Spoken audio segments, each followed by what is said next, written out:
Witam dziś z Palma de Mallorca na pięknej wyspie Majorka w Hiszpanii. Dziś porozmawiamy o kolejkach i o czekaniu w kolejkach. O co chodzi, dowie się po przerwie.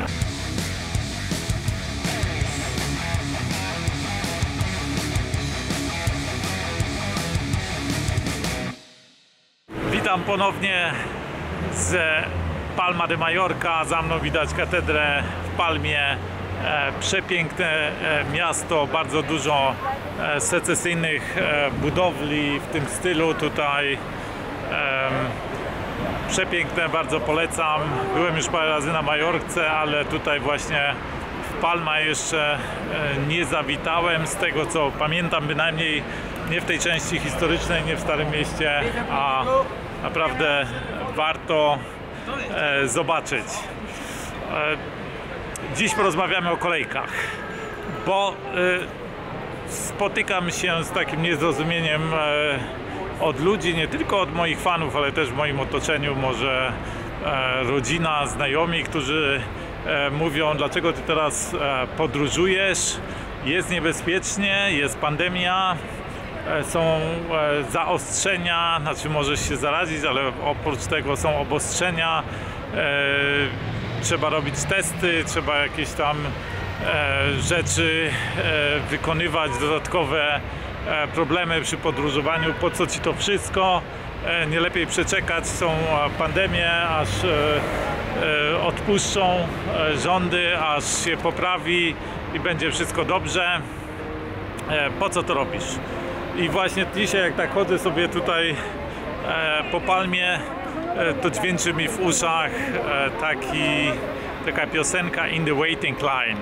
Zaraz tutaj zacytuję trochę słów z tej piosenki. Dla tych, którzy nie pamiętają słów piosenki In the Waiting Time, tutaj słowa mniej więcej: wait in line till your time, ticking clock, everyone stop. I później trochę muzyki, jakiś refren i później motionless wheel, nothing is real, wasting my time in the waiting line. I później znowu jakieś przerywniki, muzyka i na końcu 9 to 5, living lies every day, stealing time. No i właśnie w tej piosence chodzi o to, że większość ludzi, jeśli prawie nie wszyscy ludzie, spędzają życie w różnego rodzaju kolejkach, czekając aż się coś wydarzy, czekając aż dostaną do czegoś dostęp, zostaną wpuszczeni, czy po prostu ktoś im na coś pozwoli, aż nadejdzie czas, aż nadejdzie ich kolej, można powiedzieć. I to jest najróżniejszego rodzaju kolejki, tutaj już poczynając od takich prostych przykładów, gdzie chodzi o czekanie na informację telefoniczną, czy do jakiegoś urzędu, czy w dzisiejszych czasach do lekarza, tak, na telefonie. No ale kończąc na takich podstawowych rzeczach jak czekanie na emeryturę, tak, czy czekanie na urlop, albo na choćby właśnie na koniec pandemii, tak? I teraz popatrzmy, co się wydarzyło do tej pory, powiedzmy, w pandemii. Ja od roku byłem kilkakrotnie w podróży za granicą, nie tylko w Europie, także poza Europą. Podróże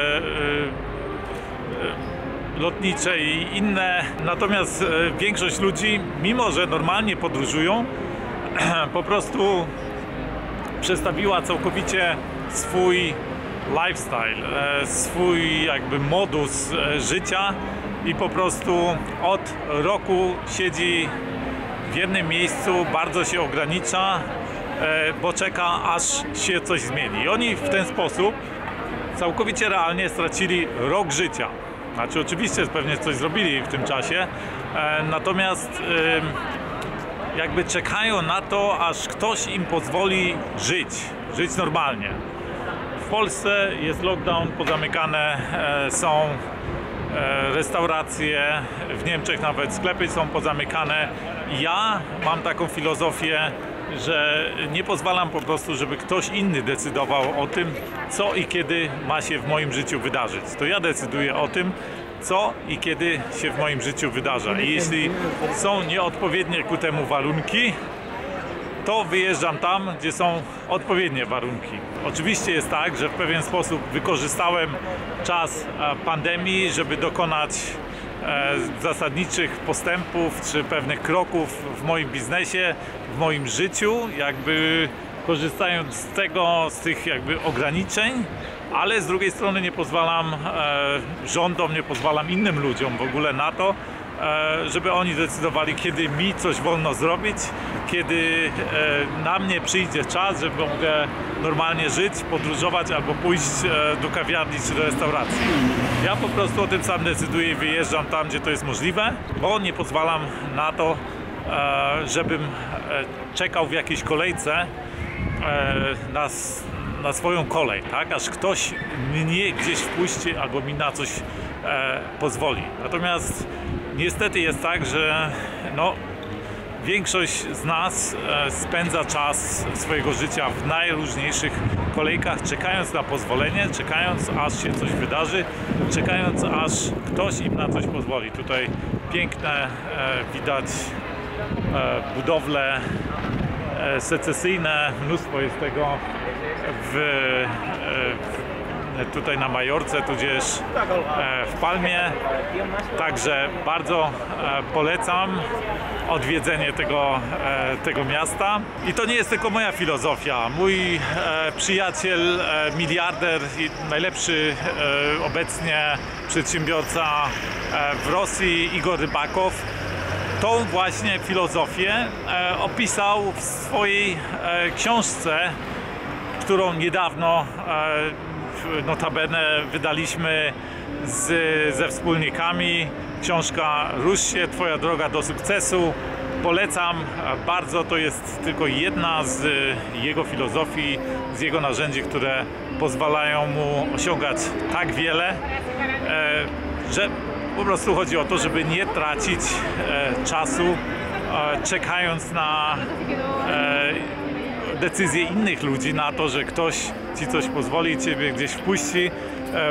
Jak to on pisze, że ludzie są zadowoleni, walczą o to, żeby w jakiejś tam kolejce przejść z miejsca 2500 na 2499, walcząc na przykład o promocję albo o podwyżkę, czy o tego typu rzeczy, a to my powinniśmy sami decydować, czy podejmować działanie, żeby właśnie w ogóle w tej kolejce nie stać, tylko żeby dostać się do tego, co jest naszym celem, bo musisz sobie odpowiedzieć, czy ty chcesz stać w kolejce, czy chcesz żyć, czy chcesz coś osiągnąć, tak?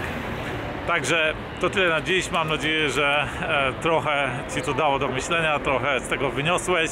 Jeśli ten film ci się podobał, daj mi łapkę w górę, jeśli nie, oczywiście w dół. Zasubskrybuj newsletter, bo niestety YouTube nie zawsze informuje o bieżących filmach, żeby właśnie nie przegapiać moich filmów.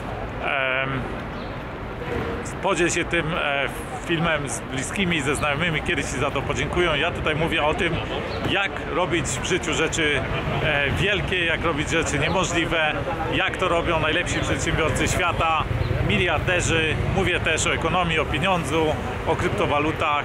Także jeśli ten film ci się podobał, to z pewnością spodobają ci się moje inne filmy. Zapraszam cię do ich oglądania. To tyle na dziś. Życzę ci fantastycznego dnia. Dokonajmy dziś czegoś niezwykłego.